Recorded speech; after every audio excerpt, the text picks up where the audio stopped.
The DNA could have destroyed two families. Chapter 1.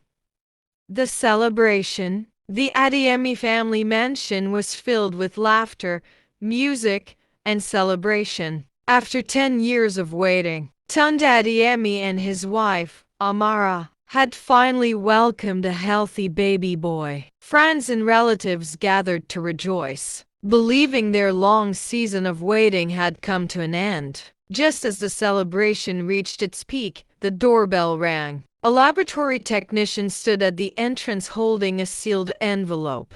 "Good afternoon, sir. These are the results of the routine DNA test carried out after your baby's delivery." Tunde frowned in confusion. "DNA test? We never requested one." Curious, Tunde opened the envelope. His smile disappeared. His hands began to tremble. The report read, "Probability of paternity, 0%. Silence filled the room. Everyone stared at him as the envelope slipped from his fingers. Little did they know, this shocking result was only the beginning of a truth that would destroy not just one father, but two. To be continued in Chapter 2.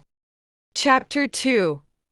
The envelope. The laboratory technician finally stepped forward. His hands shook as he approached Tunde. "Sir, this belongs to you." Tunde opened the envelope. "A DNA test? I never requested one." The technician hesitated before replying. "It was ordered anonymously, but the laboratory confirmed your identity before releasing it." Curious, Tunde opened the sealed envelope. His smile slowly disappeared. The words on the report froze his heartbeat. Probability of paternity, 0%. His eyes widened. His newborn son was not biologically his. The music outside continued.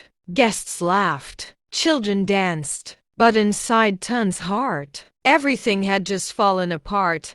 To be continued in Chapter 3. Chapter 3.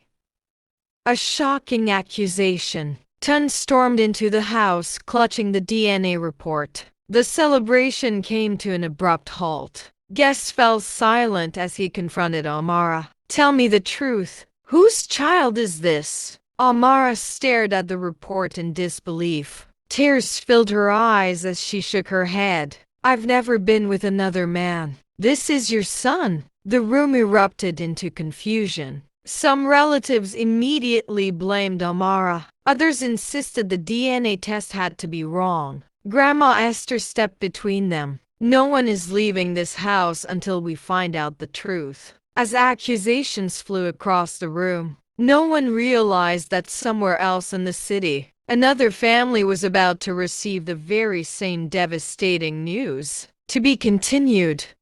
Chapter 4. The second family. Across town, the Okafor family was enjoying a quiet evening when their doorbell rang. Standing outside was the same laboratory technician.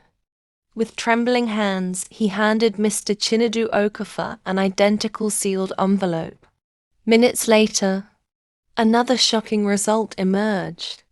The little boy they had raised with so much love is not biologically theirs either. Confusion quickly turned into panic. How could two different families receive the same impossible result? Could it have been a case of switched at birth? Share your opinion in the comment section.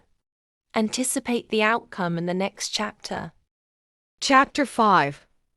The hospital's dark secret. The investigation led both families back to the hospital where the boys were born. Old delivery records were pulled from storage. Nurses who had worked that night were questioned one by one. Then an elderly midwife broke down in tears. "There was a power outage that night," she whispered. "The babies were rushed to the nursery in the darkness, and when the lights came back, their identity tags had been mixed up." The room fell silent. All the confusion, all the unanswered questions, had all been caused by one tragic mistake. But the hospital director had one final announcement. "We found the security footage from that night. What it revealed would change both families forever." To be continued.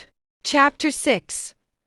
The CCTV footage. The room fell silent as the hospital's CCTV footage began to play. Everyone watched a nursery monitor, hoping it would finally reveal the truth. The video showed a nurse carefully placing identification tags on two newborn babies. Moments later, another nurse unknowingly removed the tags while changing the baby's blankets. In the confusion, the name tags were placed back on the wrong bassinets. The room froze. No one had stolen a baby. No one had lied. It had all been a heartbreaking human error made on the very day the children were born. Tears filled the parents' eyes as they realized the DNA test had uncovered a mistake that would have changed both families forever. Now the big question is, who requested for a DNA to be conducted? Find out in the final chapter.